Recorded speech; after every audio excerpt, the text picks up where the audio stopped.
connaissez-vous avec Martin Chouinard.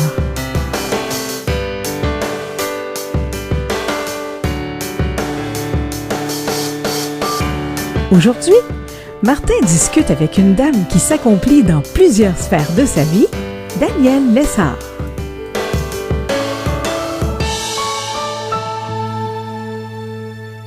On poursuit notre mois de mars. On est avec une autre dame aujourd'hui, une dame que je connais peu, que j'ai souvent entendu son nom dans le milieu, mais c'est aujourd'hui que je dirais que je vais la découvrir en même temps que vous, ceux qui ne la connaissaient pas encore, et c'est sûr et certain qu'il y a beaucoup de gens qui la connaissent déjà. Elle s'appelle Danielle Lessard. Tout d'abord, bonjour Danielle. Bonjour. Merci de participer d'accepter de participer au projet Connaissez-vous. C'est un honneur pour moi. Et comme je te le disais avant de commencer, à Connaissez-vous, on a l'habitude de faire un parcours de la personne en commençant par sa naissance ou à peu près. Est-ce que tu es à l'aise de nous dire environ à quelle époque tu es né puis à quel endroit? Dans le fond, moi, je suis née à Québec, dans la ville de Québec même. Ça va me vieillir, mais à la fin des années, en 1959, à la fin de l'année, on pourrait dire quasiment que je suis un bébé de début de 1960, mais je suis 1959. Faut rester réaliste. Et puis, c'est ça, je suis née au monde à Québec. Alliez-vous dire quelque chose? Je ne veux pas vous interrompre. Non, mais tu peux me dire toi okay. Aussi, hein? Oui, d'accord. Alors, c'est ça. Moi, je suis venue au monde dans une famille. Je suis la troisième enfant de 3. J'ai 2 frères plus vieux. Je devrais dire j'avais 2 frères plus vieux. Mes frères n'avaient aucun handicap. Je suis la seule dans la famille qui a un handicap visuel. OK. Et le handicap visuel, c'est quoi exactement? C'est ce qu'on appelle du collobome. C'est une malformation au niveau de l'œil. Moi, de la manière qu'ils me l'ont expliqué, c'est pendant la formation du fœtus, la formation a arrêté pendant la formation de l'œil. Je m'explique. Dans le fond, c'est que j'ai tout l'œil au complet. Il y a une partie qui n'a pas été formée, qui n'est pas là. Que ce soit au niveau de la rétine, du nerf optique. Il y a vraiment une partie qui est inexistante. Alors, j'ai ce problème-là. Et j'ai aussi du strabisme et du nystagmus. Mais c'est vraiment le collobome qui fait que ma vision, normalement, avec cette pathologie-là, on devrait voir tout ce qui est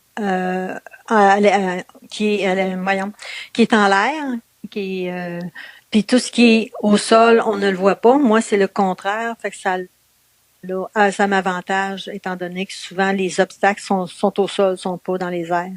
C'est plus intéressant de voir où on marche que qu'est-ce qui est en haut de nous, là. On peut dire ça comme ça. Oui. C'est ça, parce que les obstacles sont souvent au sol, que ce soit là, les trottoirs, les escaliers, souvent c'est au sol. Alors moi, ça m'avantage que ce soit le contraire de ce qu'on voit souvent chez les personnes qui ont du collobome. OK. Pas du collobome, mais oui, c'est ça. Excusez, oui, c'est ça. C'est ça. Et tu me disais, famille de 3, la plus jeune, tout ça.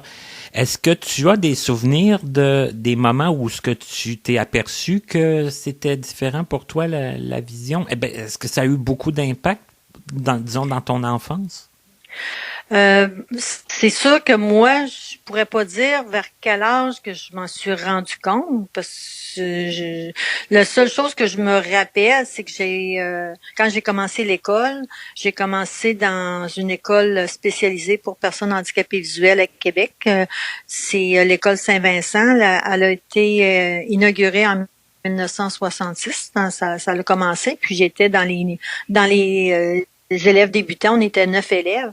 Et c'est là que j'ai compris qu'il y avait une différence, parce que je comprenais pas pourquoi que j'allais pas à l'école de quartier à la même place que mes frères.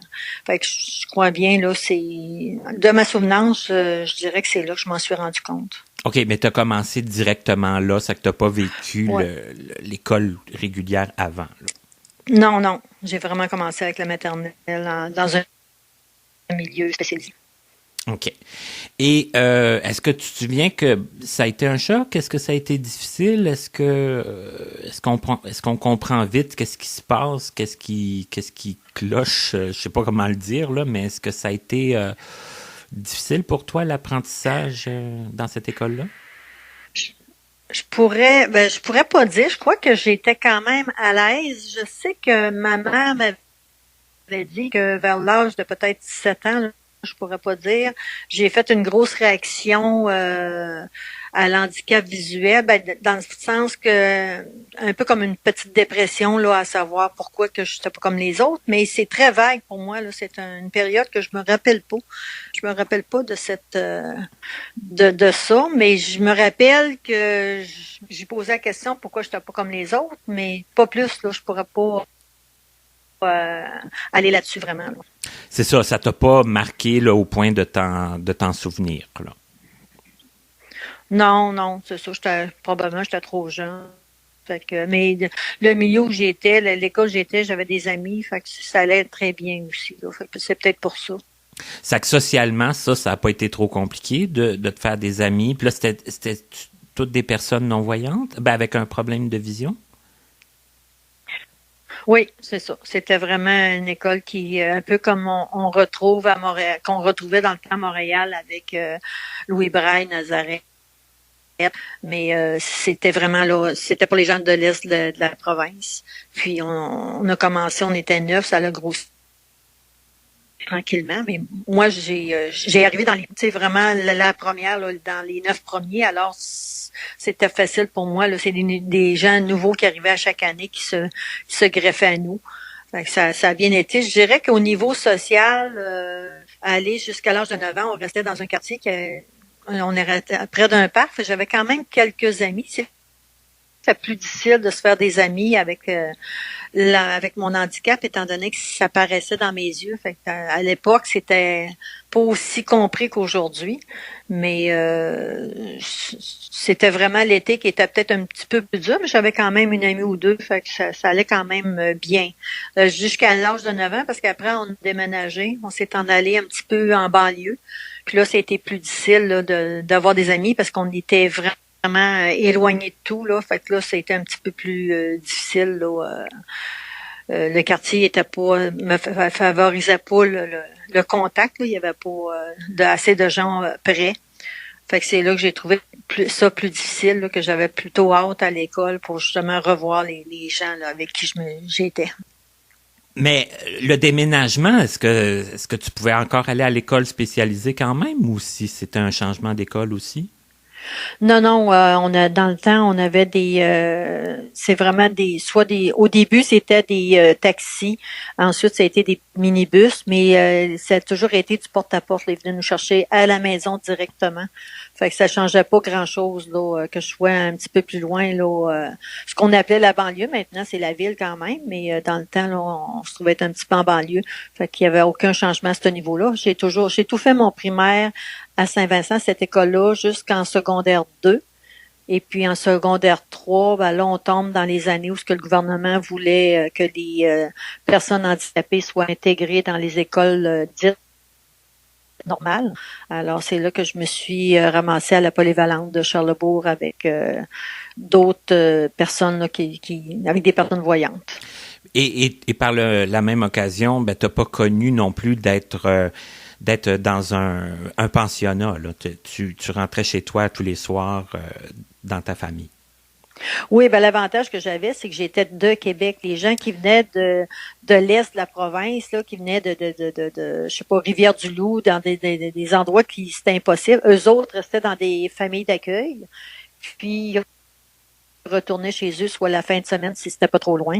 Assez souvent, c'était ça, ou peut-être aux 2-3 semaines. Mais moi, en étant à Québec, j'allais à l'école, je revenais, j'étais avec ma famille là, en fin d'après-midi. sauf que le dîner se faisait à l'école même. OK. J'aimerais ça qu'on fasse un petit parallèle entre le temps que tu étais à l'école spécialisée puis le temps où ce que tu es allé à l'école de quartier, donc c'est en secondaire 3. Oui. Comme quand tu étais à l'école spécialisée, est-ce que tu as appris le braille ou si tu fonctionnais avec ta vision? Au début, quand j'ai commencé, tout le monde apprenait le braille. J'ai appris le braille. J'ai fait ma première année. Puis ensuite, ils ont vu que j'ai quand même un résidu visuel, j'ai environ là, un 3%, ils ont décidé que j'apprendrais l'écriture noir et blanc, l'écriture normale. Et là, après ça, j'ai toujours continué en écriture voyant, mais j'ai quand même gardé mon braille, j'ai toujours tenu à le garder. J'ai le braille de base là que je peux me débrouiller avec. Là. Je trouve que c'est toujours un facilitant de l'avoir. Et avec 3%, tu étais quand même capable de fonctionner là. Ben, je dirais que ça a été difficile.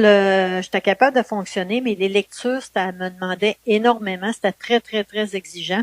Alors, souvent, si j'avais des grandes lectures à faire, c'est maman qui m'élisait. Parce que sinon, moi, ça me prenait tellement de temps, là, que le temps de le lire, des fois, je comprenais pas le début de la phrase. Mais avec le temps, puis la rapidité s'est installée un peu plus, ça a été plus facile. Mais je trouve ça quand même, j'ai toujours trouvé ça quand même assez, je dirais, c'est quand même laborieux, là. Si j'ai des grands textes à lire, là, comme là, c'est bien, à cette heure, on a les ordinateurs, fait qu'avec les synthèses vocales, avec ZoomText, j'ai l'agrandissement, mais je le mets sur la synthèse vocale pour justement que j'ai pas à le lire, ça va plus vite. Mais c'est le temps là qu'on prend, ça exige beaucoup. Fait que j'ai jamais été. Je pense que c'est peut-être pour ça que au primaire, puis même au secondaire, j'ai jamais aimé lire. Je trouvais ça trop long, trop laborieux. Mais tu dis, j'aimais moins lire parce que c'était laborieux, mais est-ce que tu aimais en général l'école? Tu étais quelqu'un qui aimait apprendre? Non, j'étais pas, je peux pas dire que je suis quelqu'un qui aimait l'école. J'aimais pas ça vraiment, là. J'y allais, il y a certaines matières que j'aimais, mais j'ai l'impression, maintenant, quand on voit tout ce qui se passe, que probablement que j'avais un déficit d'attention. Parce que moi, écouter un professeur, ça allait, mais au bout de quelques minutes, là, je partais dans l'une, je revenais. Fait que c'était difficile de suivre un peu toutes les consignes. Ben, pas suivre les consignes, mais suivre toute l'information que le professeur donnait pendant le cours. Là, j'en perdais des bons bouts. Puis de rester en place, là, j'imagine, sans trop bouger, puis tout ça, puis être concentré, là. Bon, c'était surtout la concentration parce que à l'école, non, j'étais pas quelqu'un là qui avait besoin de bouger. Je bouge beaucoup, mais je veux dire, je n'avais pas ce problème-là. C'était vraiment là la concentration. Écouter quelqu'un longtemps, là, à un moment donné, puis même encore aujourd'hui, je m'en rends compte. C'est pour ça que j'ai comme déduit ça. Je devais avoir des problèmes là de concentration. Là. Rester écouter quelqu'un, là, ça vient, il me perd à un moment donné. Puis c'est vrai qu'à cette époque-là, on n'entendait pas parler de ça. Hein? C'était pas connu, c'est ça. Ils ne savaient pas. Puis si tu n'étais pas perturbant dans une classe, ben c'était soit que tu n'étais pas bon ou tu étais bon. Mais tu sais, c'était pas connu comme aujourd'hui. Là. Et tu parlais de matières que tu aimais. C'était quoi les matières que tu appréciais le plus? J'aimais les mathématiques, j'aimais la géographie. Il y avait quand même pas mal de matières. Je dirais que le français, c'était pas dans mes meilleurs. Mais en général, c'était quand même bien. C'est sûr que moi, j'aimais beaucoup la musique. Ça, c'est quelque chose que j'adorais. Mais l'école, c'était, tu sais, on y allait par obligation, on n'avait pas le choix, tout le monde passait par là. C'était un passage obligatoire, mais c'était correct. Tu sais, j'aurais aimé être meilleure, mais j'ai l'impression qu'à cause de ça, j'avais de la difficulté. Là. Puis il y avait quand même aussi le fait d'être en écriture voyant, ce qui me ralentissait beaucoup. Fait que ça, peut-être tout ça ensemble a fait que ça m'a pas donné le goût tant que ça. Là. OK. Et là, rendu au secondaire, quand ça est venu le temps de changer d'école, comment ça a été ce changement-là?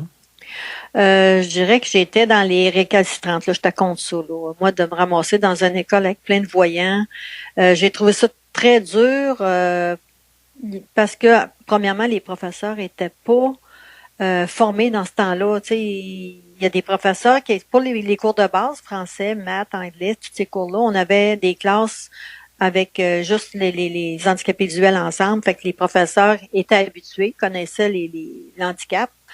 Mais tous les autres cours, que ce soit de la géo, de l'histoire, de bio, n'importe quel cours, là, on arrivait dans une classe où que le professeur se faisait dire au début de l'année, ah, ben là, tu vas avoir un élève ou deux élèves handicapés visuels dans ta classe. Mais le professeur avait beau avoir un centre de ce qu'on appelait centre de ressources là, pour aller s'informer, pour aller faire grossir la matière là, en caractère, puis tout ça.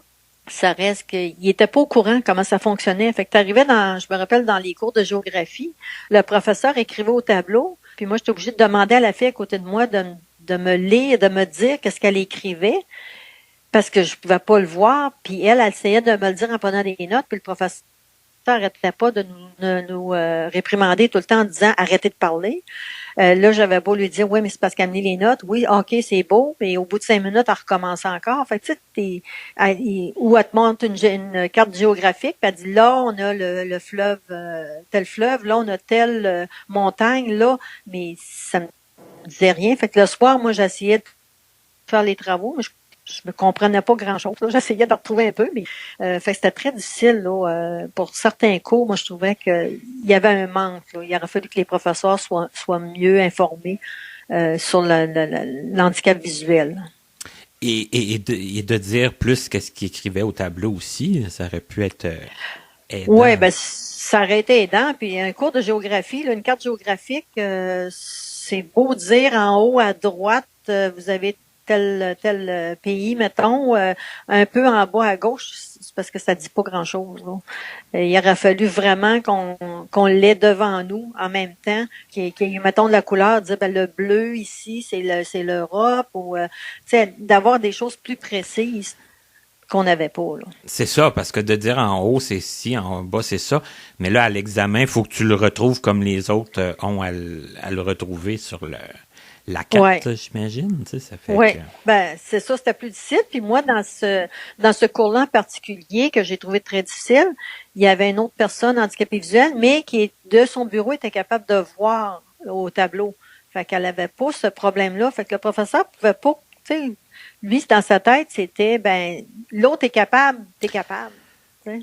Oui, c'est là que nous, on le sait avec le temps, qu'on voit c'est quoi la différence de voir...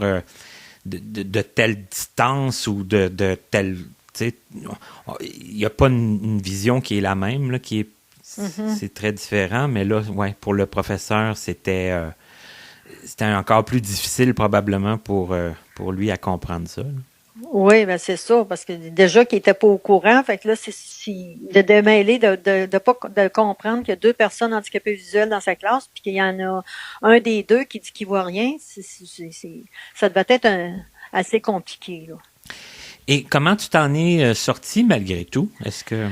Ben dans le fond, moi j'ai fait mon cours, j'ai fini mon secondaire 5 avec une mention en téléphoniste réceptionniste. Moi, je voulais m'en aller là-dedans. J'aimais beaucoup le public. J'aime beaucoup travailler avec les gens. L'accueil, j'aime ça. J'aime parler avec le monde. Fait que c'est ce que j'avais trouvé parce que je me voyais pas aller au cégep. Là, ça me dit rien du tout. Fait que j'ai été plutôt dans ce domaine-là. Au début, je voulais m'en aller en comptabilité.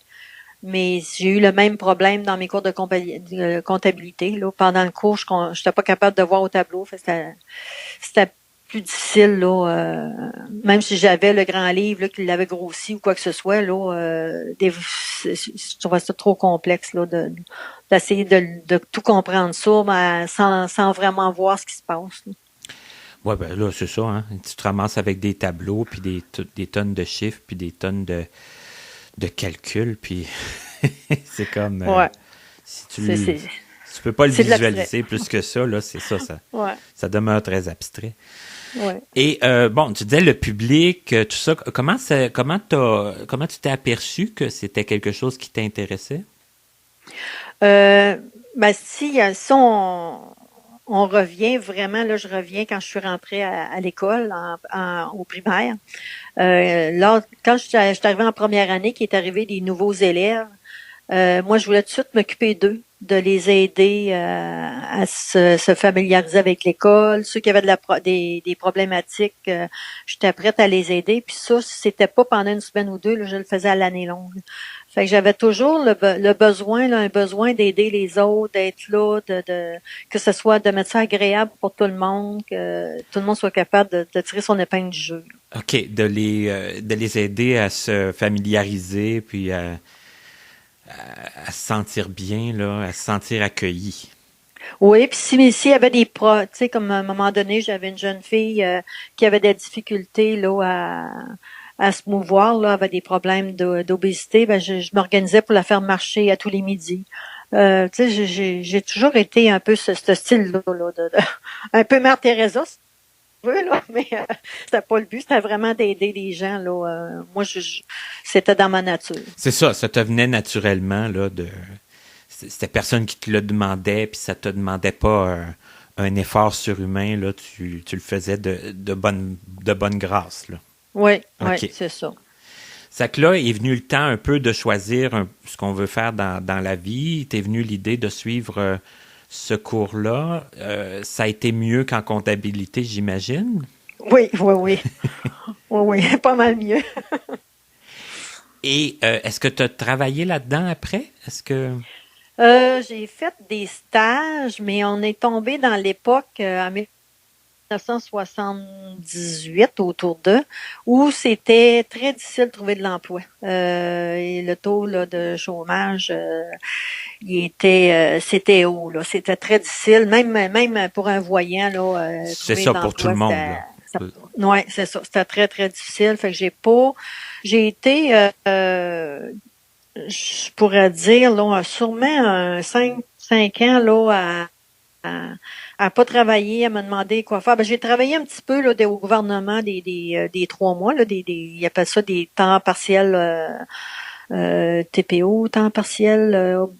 C'est quoi donc? En tout cas, je m'excuse, je me rappelle pas du terme exact. Là, des programmes là, de... Ouais, c'est ça. C'était des programmes là de temps partiel. Là, on travaillait pour 3 mois. Ça pouvait être agent de bureau, ça pouvait être déjà fait comme téléphoniste réceptionniste, mais c'était juste pour une petite période. Après ça, ils voulaient pas garder personne à temps plein. Mais ça, j'en ai fait quelques-uns à travers. Puis, si on va en 1984, je suis rentrée, ce qu'on appelle au centre d'accueil Louis Hébert. Là, j'ai rentré comme préposée aux bénéficiaires, qui est pas du tout dans le même domaine. Mais je suis rentrée là comme préposée, puis j'ai resté là jusqu'en 94. Fait que c'est là qui a arrêté ma carrière, là, si on veut, là, de travailleuse pour un bon bout. Ce qui a fait oui. Non, j'allais dire, t'étais préposé aux bénéficiaires, là, comme ce qu'on connaît maintenant, là, pour aider les... Oui, pour aider les personnes âgées, les personnes malades. J'ai fait, dans le fond, j'étais aux soins, les personnalités, les personnes en phase terminale, des personnes aussi des semi-autonomes. Mais j'étais, ce qu'on appelle le centre d'accueil Louis Hébert, c'était dans le temps pour des personnes handicapées visuelles qui étaient bénéficiaires là-bas, c'est eux autres qui étaient là. Alors, je connaissais le handicap. Pour moi, c'était facile là pour les guider. Puis les soins, quand on s'occupe d'une personne, on a un chiffre. Mettons, je faisais de 8 à 4. Quelqu'un qui suit ensuite de 4 à minuit et minuit à 8, ainsi de suite. Alors, moi, je me disais, si jamais il y a une petite rougeur qui est trop pâle que j'ai pas vue, c'est sûr que la personne qui va me suivre va le voir. Mais on avait l'information si des fois l'infirmière nous disait surveiller telle patiente, on a vu telle chose, j'étais capable quand même là de faire mon travail, tout ça. Là, d'avoir le suivi là, d'avoir le suivi qu'il fallait. Là. Et là, tu as fait ça pendant 10 ans? Oui, une dizaine de 10 ans. Il faut que je sois honnête, je l'ai fait de peut-être, je dirais un 5 ans, mais ensuite, j'étais sur les congés de maternité.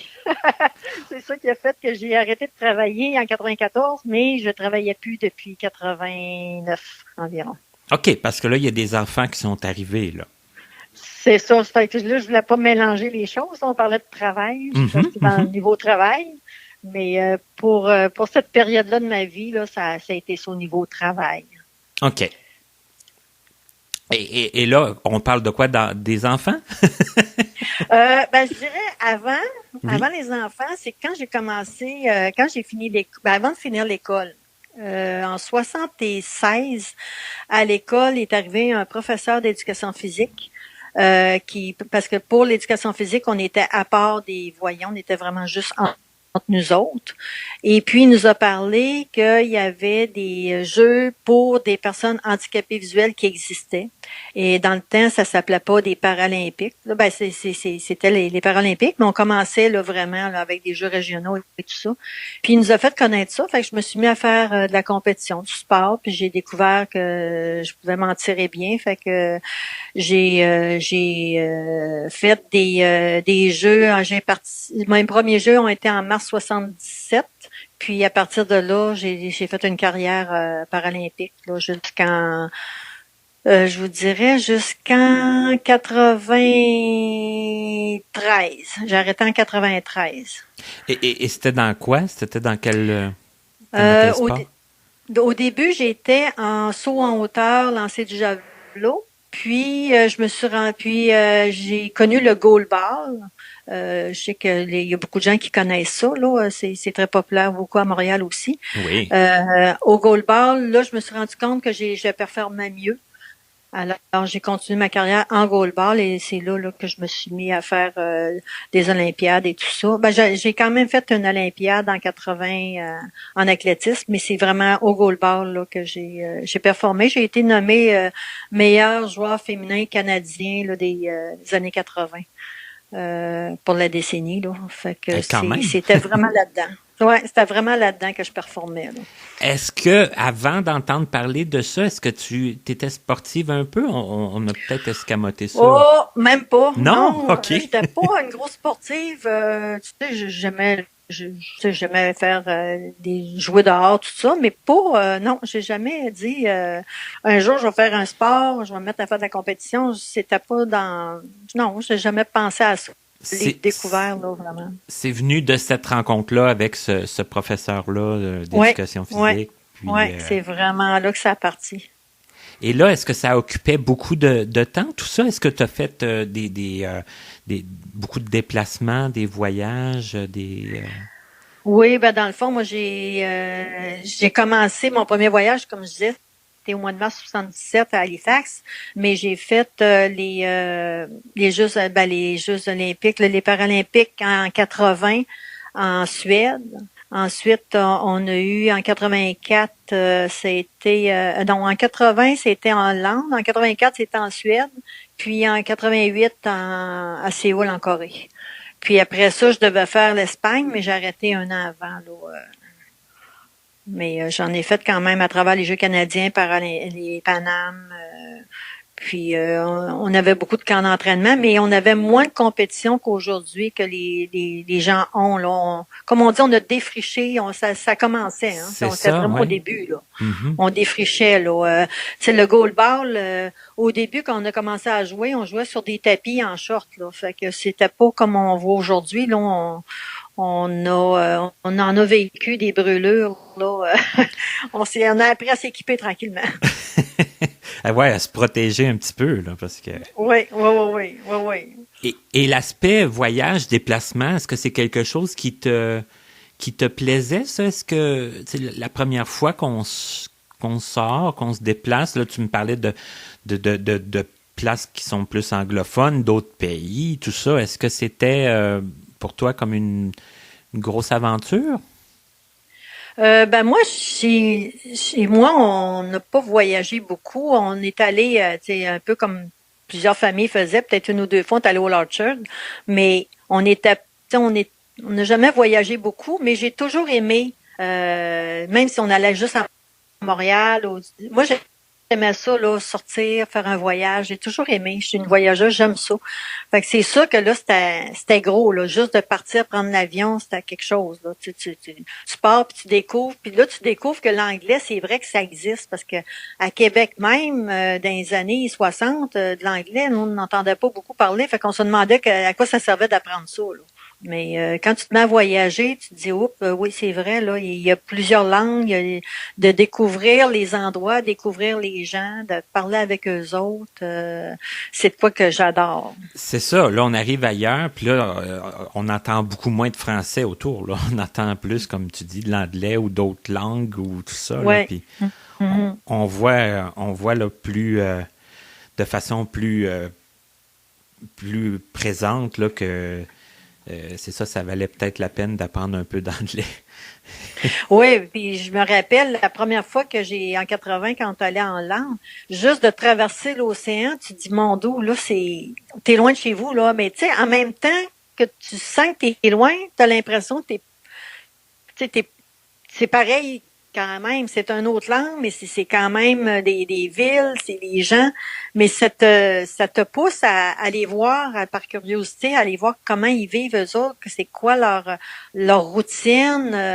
Tu sais, c'est la découverte, c'est toute la découverte autour de ça qui fait que ça te fait grandir, puis en même temps, ben c'est là que tu vois si t'aimes ça ou pas, là, si tu veux découvrir, continuer de voir des nouvelles choses, parce que t'as beau en voir à la télévision, t'as beau en apprendre à l'école, mais de le vivre, c'est une autre histoire. Là. C'est ça, c'est pas du tout la même chose. Là, en voyage, on est sur le terrain, là, c'est le cas de le dire. Oui.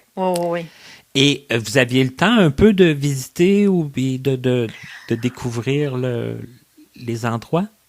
Un peu, mais pas tant que ça. On avait un petit peu de temps, dépendant des endroits où on allait, puis des jeux aussi qu'on faisait. Là, c'est ça qu'aux Olympiques, souvent on était là 3 semaines, 1 mois. Fait qu'on avait quand même, mais souvent le temps, on avait des entraînements, on avait des compétitions. Fait que le temps qu'on avait, c'était d'aller en ville, mais on pouvait pas dire on va aller visiter tel endroit si on n'avait pas ce temps-là.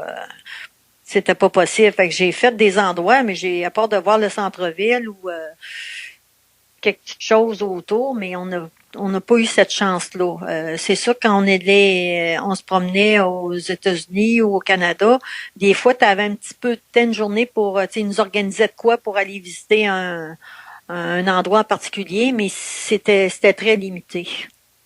Ouais, c'est ça qui est un peu dommage, hein, parce que la raison première pour laquelle vous étiez là, c'était pour le goalball. Oui, c'est ça. C'était la compétition. Fait qu'on avait un couvre-feu, surtout avant de compétitionner, il n'y en était pas question, puis on avait quand même beaucoup d'entraînement à faire. Mais un coup que la compétition était terminée, c'est là qu'on avait un petit peu de temps, mais souvent c'était pas grand-chose, puis il y avait pas rien d'organisé, là. Fait qu'on allait au centre-ville, puis c'était d'aller dans les boutiques, d'aller voir un peu autour, mais on n'avait pas cette chance-là. Et l'esprit d'équipe, c'est important dans ces moments-là, quand on est loin de chez soi, quand on... Oui, ben je dirais que c'est une deuxième famille. Ton équipe devient ta famille, devient puis quand je parle d'équipe, c'est pas juste comme moi, j'étais au goalball, il y avait l'équipe féminine, mais il y avait l'équipe masculine, c'est toute l'équipe au complet de goalball, c'est toute la gang qui est importante. Tu te soutiens, t'es là, tu vis les émotions ensemble, et que ce soit les défaites, que ce soit les réalisations, tu as besoin de ton monde autour, puis ça devient ta famille, ça devient vraiment des gens très... tu as toujours un ou deux là amis plus proches, là, où que ça remplace ton frère, ta sœur. Sinon, ben c'est tous ceux qui font partie du voyage là, qui font partie. Oui, puis tu as toujours des gens qui sont là aussi, que ce soit des coachs ou des physios. Il y a toujours des gens où des fois tu es plus à l'aise. Fait qu'il y a toujours quelqu'un là qui peut être là si jamais il y a un problème. Et là, tu disais à un moment donné, j'ai arrêté, donc tu aurais pu forcément continuer plus longtemps. Est-ce que ça a été difficile, ça? Est-ce que ça a été... Oui, c'est difficile. Moi, des fois, je dis aux gens, je compare ça un peu comme une drogue. T'as de la misère à arrêter, là. T'es en manque, puis c'est l'esprit de compétition, l'esprit de vivre ces moments-là, ça te reste toujours l'adrénaline. Je m'entraîne encore pour le plaisir, là, de me tenir en forme. Puis si quelqu'un me dit t'es pas capable de faire telle affaire, je vais y prouver que je suis capable. Tu sais, ça reste dans nous autres, là, ça peut pas partir. L'esprit compétitif, là, de soi-même, là, pas dire je vais te battre là à chaque fois que je veux faire de quoi, mais la compétition, ça reste imprégné en nous, je trouve. En tout cas pour moi. OK. Ben c'est intéressant quand même d'avoir ce point de vue-là parce que si tu dis que c'est un peu comme une drogue, parce que s'entraîner, jouer, tout ça, l'esprit d'équipe, ça devient comme une dépendance, ça devient comme ancré dans notre style de vie. Oui. Moi, j'ai peut-être arrêté 1 an en tout là depuis ce temps-là, mais j'ai toujours continué de m'entraîner juste pour rester en forme, pour vivre, d'avoir une meilleure santé. Puis en ayant des enfants, j'ai toujours dit c'est important de rester en forme pour être capable de les suivre, d'être capable de faire plein de choses avec eux. Puis même encore aujourd'hui, j'ai des petits-enfants, puis je me dis c'est important que je sois en forme puis d'être capable de courir avec eux, de jouer, de sauter, de faire plein de choses avec eux.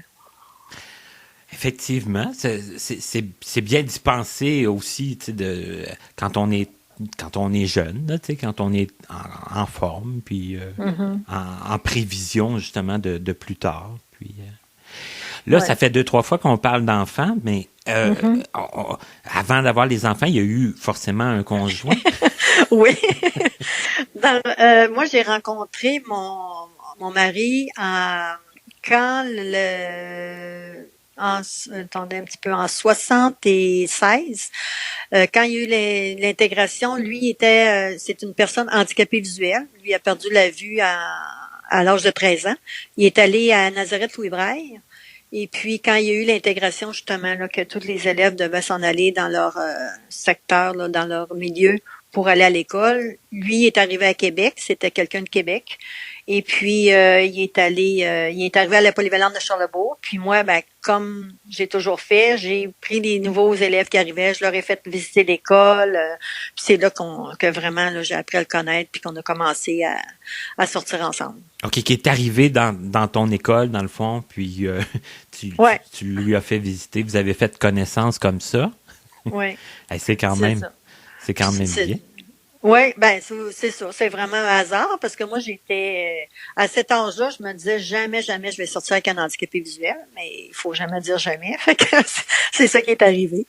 Puis on s'est mis à faire du sport ensemble. On avait des intérêts, là, on avait beaucoup d'intérêts, les mêmes intérêts. Alors c'est comme ça que ça a parti de notre histoire. Puis je me disais, on est jeunes, ça veut pas dire que ça va toffer, mais ça a toujours fonctionné. Et toi, tu te disais que tu sortirais pas avec un autre handicapé visuel? Non, je voulais pas sortir avec un handicapé visuel parce que je trouvais que on est tellement limité au niveau là de l'autonomie que je trouvais pas ça évident. Je me disais, oh non, c'est pas un avantage. Puis tu sais, à quelque part, tu veux être un petit peu comme les autres, puis dire, je vais avoir un semblant de vie normale, là. Tu sais, quand t'es jeune, là, à cet âge-là, là, tu te cherches beaucoup. Fait que, moi, dans ma tête, je me dis, je vais être comme les autres. Je vais être normale comme les autres, puis avoir un chum, là, comme tout le monde, là. Tu sais, c'était ma manière de voir ça, là. Mais c'est le cœur qui a décidé, là. Oui, c'est ça. On n'a pas de contrôle là-dessus, fait que c'est pas ça qui est arrivé, mais regarde, on s'en est très bien sorti, fait que j'ai toujours dit, on peut pas dire jamais, on sait pas ce que l'avenir nous réserve, puis dans notre cas, ça a bien fonctionné, puis on avait des intérêts, les mêmes intérêts, fait que là, comme on dit, on a fait un bout de chemin, puis ce chemin-là, on le continue encore aujourd'hui. Parce qu'à un moment donné, là, quand vous vous êtes connus, vous restiez chacun, évidemment, chez vos parents ou entre autres. Oui. À un moment donné, vous avez décidé de demeurer ensemble, j'imagine, et puis. Ben, c'est ça. Puis là, ben, à un moment donné, tu décides que là, tu vas avoir des enfants. Fait que tu commences avec un. Mais tu dis, on décide d'avoir des enfants. Est-ce que toi, c'est quelque chose que tu avais déjà pensé? Est-ce que tu voulais des enfants plus quand Oui. tu... Oui? Oui, même jeune, là, moi, j'ai toujours voulu des enfants. Ça, je pouvais pas imaginer ma vie sans enfants, là. Moi, j'en voulais au moins 4, ça, c'était certain. Je voulais des enfants. Lui, il en voulait aussi. Il en voulait au moins 2, tu sais, il en voulait aussi. Fait que, au moins là-dessus, on était d'accord, on en voulait tous les deux. Fait que, Ça commence bien pour justement commencer la famille, là. ouais. Parce que bon, on dit, comme tu as dit, on commence par un. C'était en quelle année, ça, le premier enfant? Il est quelle année? En 1987. OK, d'accord. Donc, un premier enfant. Ouais. Et là, en tant que mère avec un problème de vision, un père avec un problème de vision, est-ce que ça a été... j'imagine que la réponse c'est oui, mais il y a dû quand même avoir quelques défis, là. Ah, ben, c'est certain qu'il y a des défis, mais comme je dis souvent, c'est quand l'enfant il vient au monde, que ce soit que tu sois voyant ou pas, tu apprends à le connaître, tu apprends à vivre avec un bébé, avec un être humain que tu sais pas trop comment tu sais comment agir avec, c'est tout nouveau, fait que comme tout le monde, ben t'apprends avec les jours passent, puis tranquillement, là, t'en apprends à tous les jours, tu découvres plein de choses. Fait que, tu sais, on a été un peu comme les autres. C'est sûr qu'au niveau, moi, j'ai quand même un petit pourcentage de vision. Fait que moi, dans mon milieu, dans ma maison, il n'y a aucun problème. Ma cour était clôturée. Fait que, tu sais, quand l'enfant commence à marcher, à se promener, tu t'organises pour mettre ça sécuritaire. Mais je me suis jamais privée de sortir ou de faire quoi que ce soit. On avait des règles. Mon mari, pareil, lui, il voit pas du tout. Fait que lui, s'il allait avec les enfants quelque part, à l'extérieur de la cour, au parc ou quoi que ce soit, ben il y avait de l'information. Les enfants savaient que si on les appelait une fois, fallait qu'ils répondent. S'ils répondaient pas, on appelait 2 fois. Puis s'ils répondaient pas, on n'y retournait pas. Fait que on n'a jamais eu à se rendre à 3. Puis lui, il sifflait. Tu sais, fait que là, les enfants, ils étaient habitués. C'est des règles, c'est qu'on met en place, mais un peu comme n'importe quel parent va mettre ses limites, va mettre ses règles. Mais ça, oui, mais ça, là, c'est des règles vraiment très importantes parce que là, comme tu dis, si les enfants répondent pas, vous autres, vous n'êtes pas sûrs qu'ils sont là ou pas. Là. Ça fait que c'est quand même un gros enjeu. Là. Oui, ben c'est ça, mais tu sais, c'est ça qu'au début, tu sais, même sortir je sais pas moi, aller prendre une marche quand l'enfant est dans la poussette, c'est une chose. Quand il marche à côté, il fallait qu'il donne la main. C'est ou qu'il tienne la poussette, c'est pas tu marches en avant. C'est comme ça. Fait que tu connais tes enfants, tu sais s'ils sont capables de respecter les règles. Puis l'enfant, s'il est habitué dans ça, il changera. Tu sais, il va être habitué de cette manière-là. Pour lui, c'est normal. Fait que, puis comme je dis, au parc, des fois, je criais le nom de mon plus vieux, puis il était en arrière de moi, puis là, il me disait, je suis là. Là, je savais pas ce que t'étais, mais tu sais, les enfants, ils comprenaient, là, c'est comme ça que ça marche chez nous. Pour eux autres, partout, c'est toute la même manière. Tu sais, un enfant, lui, il peut pas comparer ce qui se passe dans une autre maison quand il est tout petit, là. Pour lui, si c'est comme ça, ben, ça doit être partout pareil. Est-ce que à un moment donné, je sais pas si je peux poser cette question-là, mais ils s'en aperçoivent comment? Est-ce qu'ils vous en parlent à un moment donné? Est-ce que il y a des... Ben, je sais que mon plus vieux, une anecdote, là, il y avait peut-être 5 ans autour d'eux. À un moment donné, il était dehors, puis quand mon mari est sorti, il l'a appelé, puis il a pas répondu. Puis là, il l'appelait, mais il s'est caché en arrière d'une poubelle. Mais c'est sûr qu'à 5 ans, un enfant, là, c'est quand même bruyant, là. Il s'est caché, puis il a pas répondu. Puis là, ben lui, il l'a entendu, il l'a su. Fait qu'il est allé voir, puis il a expliqué. Il dit, quand je t'appelle, il dit, faut que tu me répondes parce que moi, je te vois pas. Faut que je sache où ce que t'es, puis moi, je m'inquiète. Mais en tout cas, il a fait comprendre. Puis il l'a jamais refait, mais c'était comme... Peut-être qu'il voulait le tester, peut-être qu'il a pas osé le dire. Je sais pas qu'est-ce qui est passé dans sa tête, mais c'était un peu comme le test en voulant dire, ben là, je me rends compte que il y a de quoi que peut-être c'est là qui a fait le déclic. Puis j'ai d'autres de mes enfants qui m'ont dit qu'ils s'en sont vraiment rendus compte vers 7-8 ans. Mais avant ça, pour eux autres, on était comme les autres. Ben, sûrement un peu comme nous aussi, hein, tu sais, on n'a pas toute conscience de c'est quoi voir, tu sais, tu dis, je vois pas, je vois mal, tu sais, on voit, nous autres, puis on pense que c'est comme ça, là, ça fait que j'imagine que c'est un peu comme ça aussi pour... Oui, ben pour eux autres, de comprendre ça, ils savaient que s'ils m'emmenaient un dessin, ils me le montraient à moi proche, ils l'expliquaient à leur père, puis aux grands-parents, mais ils le montraient normalement, mais pour l'enfant, lui, il comprend pas pourquoi qu'à ma mère, je fais ça à mon père. Lui, c'était comme, ben, c'est comme ça. Ma mère, c'est de même, mon père, c'est de même, mes grands-parents, c'est comme ça. Mais il comparait pas à dire pourquoi mes grands-parents, je fais ça de même, puis toi, je fais, tu sais, pour eux autres, c'est comme ça. Ils se posent pas la question à savoir, tu sais, pourquoi on mange avec une fourchette qu'on mange pas avec une cuillère. Tu sais, c'est comme ça. C'est comme ça. Et là, combien que vous en avez eu d'enfants? En fin de compte, on en a eu 6. Quand même, hein? C'est beaucoup. Oui, oui. Ben, moi, on rit souvent parce que j'ai dit, moi, j'en voulais 4, t'en voulais 2, on a eu 6. Les 4 miens puis les 2 tiens. Oui, c'est ça. Non, mais comme on dit, on commence avec un, puis à un moment donné, tu dis, ben, pourquoi pas un deuxième, puis là, ben, ainsi de suite. Puis là, à un moment donné, ben, on s'est rendu à 6. C'est vraiment le coup de la vie, à un moment donné, qui dit, ben, on va arrêter, parce que je pense que j'aurais aimé en avoir encore, mais à un moment donné, tu dis, ben là, c'est quand même l'ouvrage, il faut s'en occuper, puis c'est exigeant, là. Ben oui, puis tu sais, je veux dire, c'est nettement en haut de la moyenne des familles du Québec, là, quand même. Oui, c'est quand même beaucoup. Puis il y a aussi que le fait que c'était pas héréditaire, notre problème de vision, c'est ça qui a fait aussi qu'on en a eu 6, là, parce que si ça avait été héréditaire, je sais pas, j'en aurais sûrement voulu au moins un. Mais on n'aura pas eu 6. Ça se serait peut-être arrêté à 1 ou 2, peut-être, là. Ouais, c'est ça. Et juste par curiosité, le dernier enfant, il est né en quelle année? Il est né en fin 1999. Hey, ça fait que c'est 6 enfants en quand même pas tant de temps que ça, là. En 12 ans. En 12 ans? Oui, c'est ça. Oui.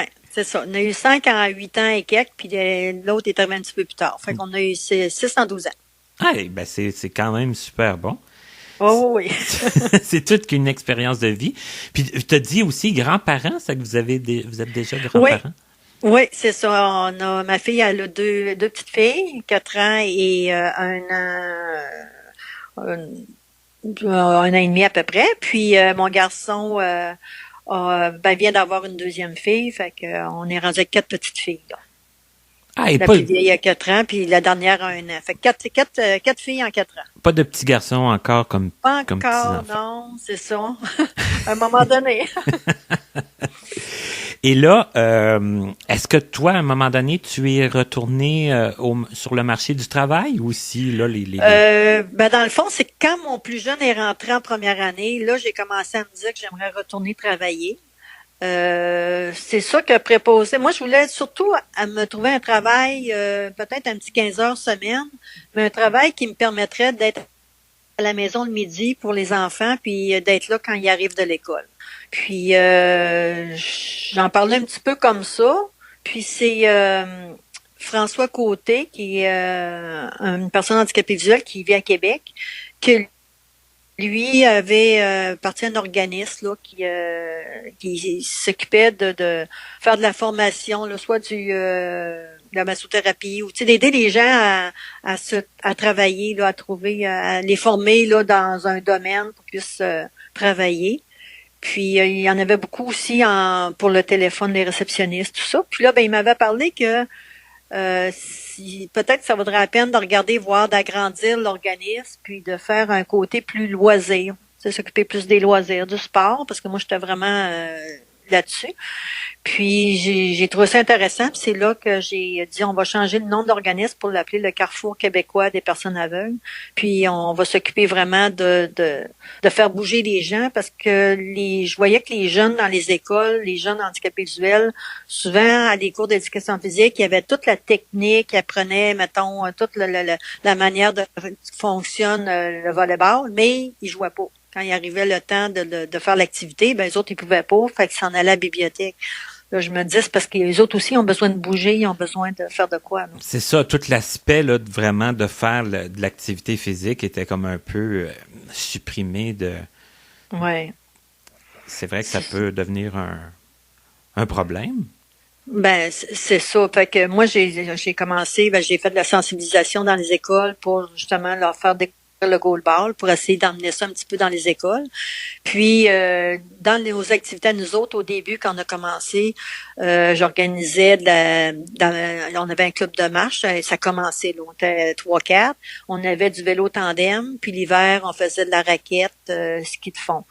C'était vraiment très minime. Puis tranquillement, ça s'est mis à grossir. Je voyais les besoins. Là, à un moment donné, je voyais que la clientèle vieillissait. Fait que là, j'ai dit, bon, on va commencer à emmener plutôt des activités, essayer d'avoir un local, des activités intérieures. Fait que là, on a rentré le tricot pour aller chercher des personnes là, moins en forme. Et puis là, on s'est mis à faire des jeux de société. Puis tranquillement, j'ai dit, bon, on va essayer de mettre des soirées, peut-être une soirée par mois, ça serait bien. Fait que là, on s'est mis à faire des soirées. Après ça, peut-être un petit voyage. Fait qu'on a rajouté des voyages.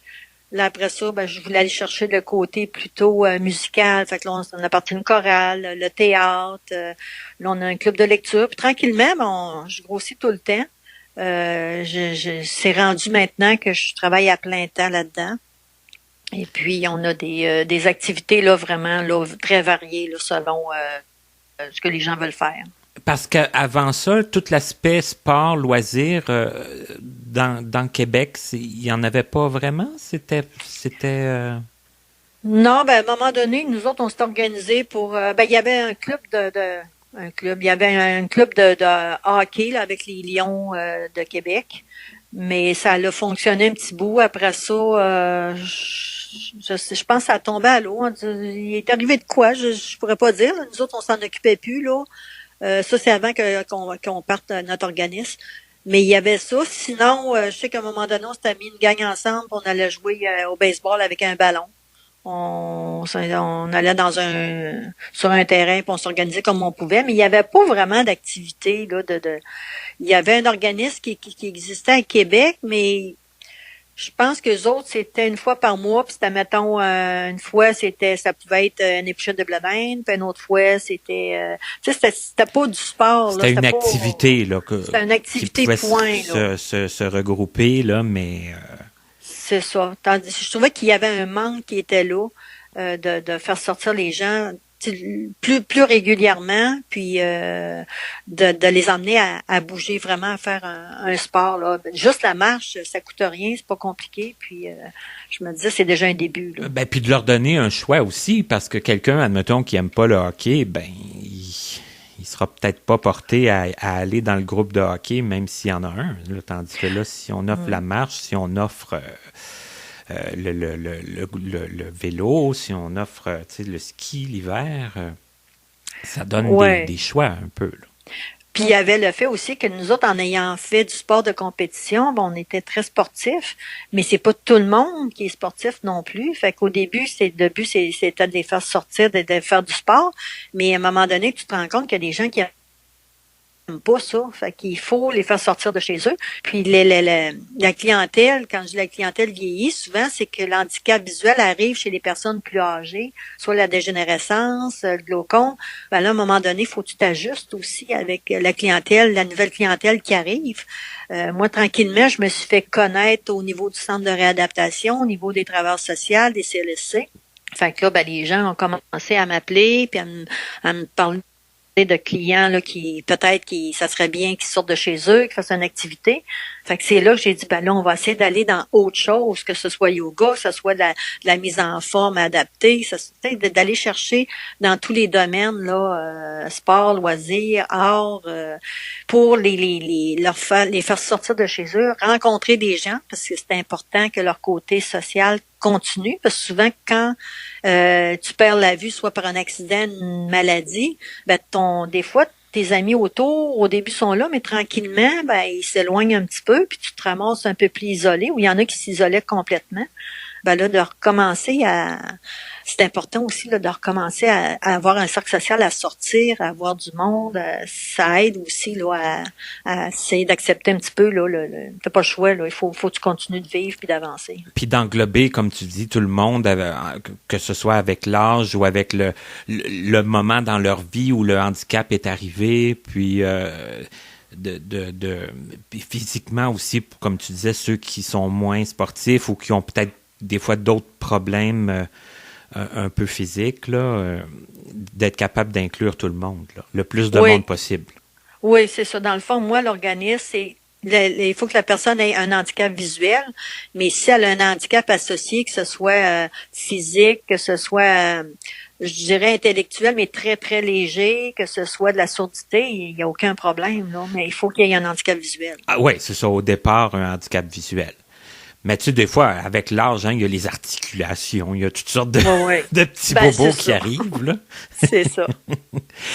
Il y a, là, avec la pandémie, est-ce que j'imagine qu'il y a pas de regroupement, c'est sûr. Est-ce que... Ah, ben, je vous arrête. Ah.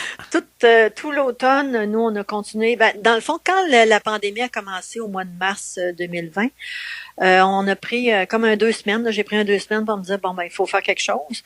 Là, on a mis, je dirais, c'est pas virtuel comme on entend parler beaucoup avec Zoom puis tout ça. C'est que là, j'ai commencé un bingo par courriel, par téléphone, parce que j'ai beaucoup de gens qui n'ont pas d'ordinateur. Fait qu'il fallait que j'essaie de trouver une solution. Fait qu'il y avait un bingo, il y a eu, on a envoyé aussi à un moment donné, on appelait ça les causeries de Sophie. C'est une de mes membres qui me l'a offert. Elle envoyait, dans le fond, elle préparait à tous les jours un genre de petit journal, si on veut, là, où elle pouvait mettre un énigme, elle pouvait mettre une information, un petit quiz. Tu sais, il y avait toutes sortes de choses différentes. Ça, on a gardé ça jusqu'au mois de juin, fin juin. Fait que les gens recevaient un petit peu comme le matin, ils se levaient puis ils disaient, c'était un peu comme le journal. Là, ils allaient voir, bon, c'est quoi la pensée du jour, c'est quoi l'information qu'on a aujourd'hui. Ils pouvaient envoyer un courriel pour dire, bon, ben moi, en bingo, c'est quoi les numéros, j'ai gagné, j'ai tel numéro. Fait que tu sais, on a essayé d'adapter des choses à travers ça. Et puis, ben, pendant l'été, c'est sûr que là, on n'a pas pu faire de club de marche là avec les bénévoles. Ça aurait été trop proche, puis on pouvait pas obliger non plus là les gens. C'est pas tout le monde qui se sent prêt non plus là, c'est correct. Mais sinon, les gens pendant le printemps, puis tout ça, quand ils se levaient le matin, il y avait un petit jeu, une petite énigme, comme une petite pensée là, qui faisait peut-être en sorte qu'ils se sentaient moins seuls aussi, puis qu'il y avait comme un lien là avec encore l'organisme là, de. Oui, à tous les jours, 7 jours sur 7, il y avait toujours quelque chose là, une information, un texte, n'importe quoi. Il y avait toujours de quoi qui se passait. Puis on a gardé ça vraiment jusqu'à la fin juin. Puis au mois de septembre, on a recommencé nos activités sur place, mais avec des groupes de 10 personnes et moins, à 2 mètres de distance, avec les normes de la santé publique. Puis on a arrêté au mois de décembre. Comme d'habitude, on a fait notre horaire. Cette année, on a même fait notre concert de Noël, mais lui, on l'a mis virtuel pour donner la chance aux gens de pouvoir le voir, avoir un petit peu de gaieté. Et puis en janvier, on devait recommencer, mais nous, nos locaux sont dans un centre d'accueil.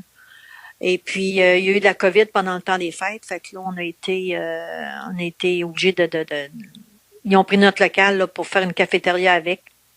Alors c'est ça qui a fait qu'on n'a pas pu recommencer en janvier. Mais aussitôt là que le local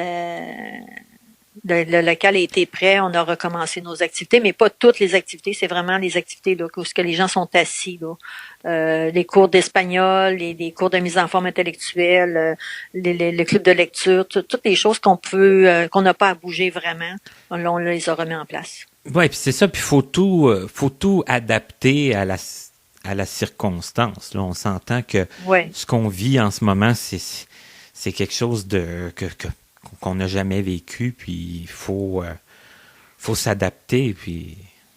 Oui, ben c'est ça, puis il faut que ça soit sécuritaire, parce qu'on a quand même des gens vulnérables. Puis en étant dans le local où ce que nous on est habitués, on est là depuis 2014. Moi, je m'assure que le local il est toujours propre avant et après les activités et que les gens, quand ils rentrent dans le local, se désinfectent les mains en rentrant, ils ont leur masque. Fait que, tu sais, tout est vraiment pensé, on suit vraiment les normes à la lettre. Puis, je vous dirais que ça a très bien été. On s'en est bien sorti, tant mieux. Mais on a essayé là de garder quand même quelque chose là, même si c'est minime, pour les gens qui se sentaient prêts à le faire. C'est pas tout le monde. Puis, si on respecte ça énormément, on se dit les gens qui sont prêts à le faire le font. Ceux qui le sont pas, bon. On essaie des fois des fois de temps en temps, je vais en appeler un ou des fois les personnes vont m'appeler. On va essayer de trouver un moyen là un petit peu là. De faire en sorte qu'ils ne se sentent pas trop isolés malgré tout, là. C'est ça, okay. C'est ça. On a parlé vaguement tantôt, brièvement de la technologie. Toi, Daniel, la technologie, tu sais, tu disais, bon, quand on était jeune, on n'avait pas les ordinateurs, tout ça. Quand les ordinateurs sont arrivés, quand toute la technologie, t'étais comment envers ça? Est-ce que c'est quelque chose qui t'a beaucoup...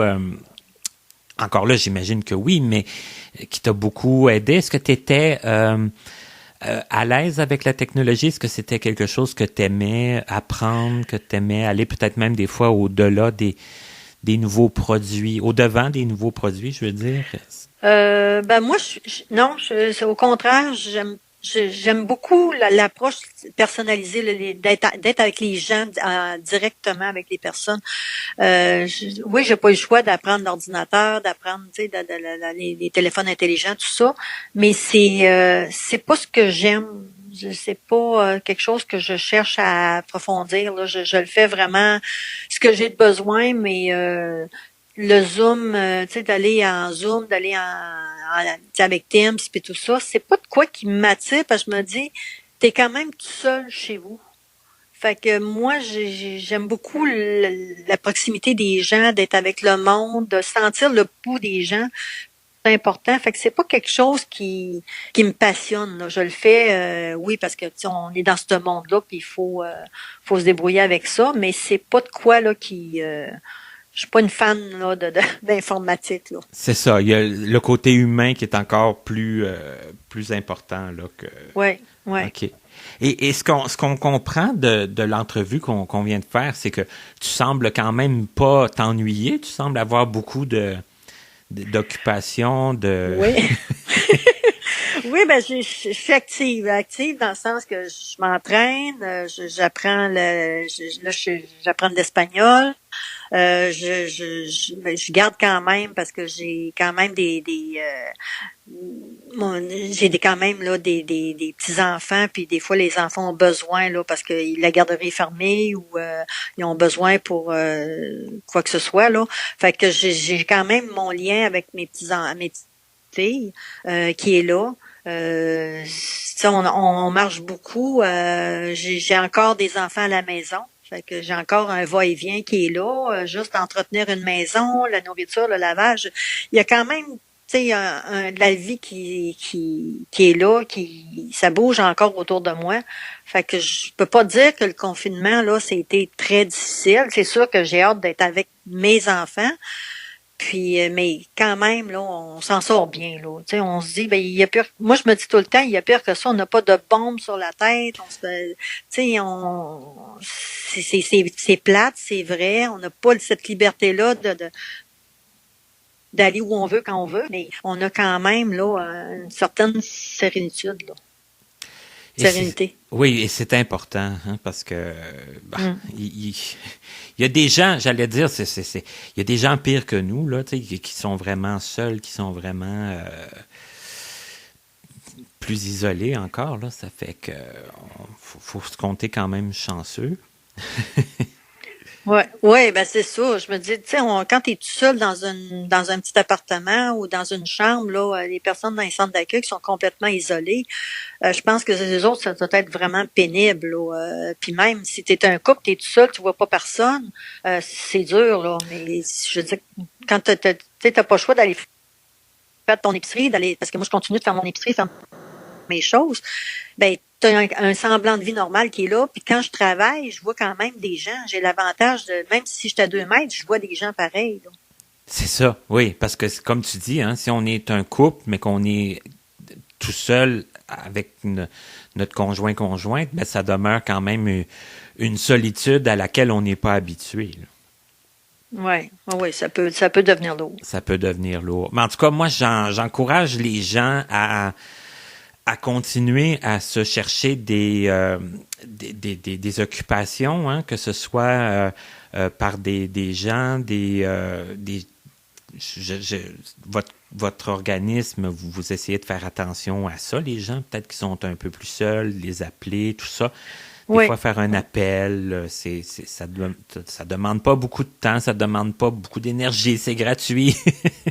ça oui, ben c'est ça, puis on essaie de garder ça, là, vraiment, là, que les gens, on connaît notre monde aussi, on sait ceux qui sont plus seuls, puis ceux qui ont c'est surtout les gens qui n'ont pas d'ordinateur, qui ont juste le téléphone fixe, là, je me dis eux autres, puis qui n'ont pas de famille, là, qui sont vraiment, là, ils n'ont pas d'enfants, ils n'ont pas personne autour, ben c'est ces gens-là, souvent, que moi, je vais être porté à aller appeler parce que tu sais qu'il n'y a pas personne, il y a pas de cercle, là, il n'y a pas de tu sais, ils vont avoir des fois un ami, mais il n'y a pas grand monde autour. Tu dis, eux autres en ont vraiment besoin. Un couple, c'est sûr que c'est pas facile, mais au moins ils sont deux, tu sais, ils peuvent se parler, ils peuvent mais tu sais, on va essayer d'être là quand même pour eux autres. Puis même si on est en pandémie, les travailleurs sociaux m'appellent quand même pour me référer des gens, puis on essaie quand même d'être là. Même si on peut pas l'être beaucoup, mais au moins donner l'information, on peut leur dire qu'il y a telle chose qui existe. On est quand même là, puis on a hâte de recommencer à donner nos pleins services, mais on en donne quand même, là, puis on veut pas arrêter. C'est ça qui compte, je pense, hein, parce que bon, on est en train de traverser la crise, mais on sait pas encore combien de temps ça va durer, et le jour où on va reprendre une vie normale, hein, on ne sait pas personne. Hein, ça fait que on n'a pas le choix de continuer puis d'essayer des choses puis d'être présent pour ceux qui en ont plus besoin. Oui, c'est ça. Ça a été très intéressant, ça a été très agréable de parler avec toi, d'apprendre à te connaître, puis d'apprendre aussi la dynamique un peu des gens de Québec, hein, parce que bon, Québec, c'est quand même différent de Montréal, mais il y a de la vie, hein, il y a des choses qui se font. Oui, ça bouge, oui, ça bouge beaucoup là. En temps normal, là, vraiment là, ça bouge énormément. Puis nous, on a toujours favorisé là. Tu sais, à un moment donné, je parlais de soirée, ben on a toujours dit aux gens, vous venez avec votre conjointe, avec vos enfants, si vous voulez, parce que il faut que ça soit un peu reproduire un petit peu ce qu'on retrouve là dans des cercles de loisirs. Oui, ben effectivement, puis que les gens puissent vivre ces moments-là avec leurs proches comme si de rien n'était, là, comme si ils étaient voyants puis qu'ils pouvaient aller n'importe où, là, tu sais, dans n'importe quel resto, dans n'importe quel lieu public ou dans n'importe quel endroit où il se passe des événements. Oui, ben, tu sais, quand je parlais tantôt de voyage, le dernier voyage qu'on a organisé, on a emmené les gens au Nouveau-Brunswick. Mais moi, je leur disais, je veux que les gens se sentent comme s'ils étaient voyants. Fait qu'il y avait des bénévoles, s'il y en avait besoin, il y avait un bénévole pour une personne. S'il était capable de suivre, il suivait le groupe. Mais les gens ont visité, les gens ont été au restaurant, mais les gens étaient autonomes. Puis c'est important de se sentir autonome, de pas se sentir coincé à dire, ben là, il faut que j'attende que quelqu'un vienne me chercher. Que ce soit pour n'importe quoi, aller à la salle de bain, aller sortir dehors ou quoi que ce soit. Il fallait que les gens soient le plus autonomes possible. Fait qu'on s'est organisé pour que les gens se sentent comme ça. Puis je pense que c'est ça que les gens apprécient beaucoup de l'organisme. C'est qu'ils se sentent comme dans une famille, ils se sentent respectés. Puis ils sentent qu'ils ont toute la liberté qu'ils ont besoin. Ouais, c'est très important, ça. Puis c'est ça qui rend les sorties, les activités agréables. C'est ça, je pense. Ouais. Ouais. Ben, en tout cas, un gros merci, Daniel. Je le dis souvent à chaque émission. Connaissez-vous se poursuit en faisant les entrevues à distance parce que je considère que d'offrir le contenu aux gens Pour eux, c'est la même chose que nous, on enregistre à distance ou en présentiel. Hein? On entend souvent ça, le mot présentiel. Mais c'est sûr et certain que moi aussi, je prioriserais de toujours rencontrer mon invité en personne. Mais pour l'instant, c'est pas possible. Mais sûrement qu'un jour, on aura l'occasion de se croiser quelque part. Et ce sera un plaisir. Ah, ben, je le souhaite bien. Ça a été très agréable. Je vous remercie beaucoup. Ben, un gros merci. Parfait. Merci, au revoir.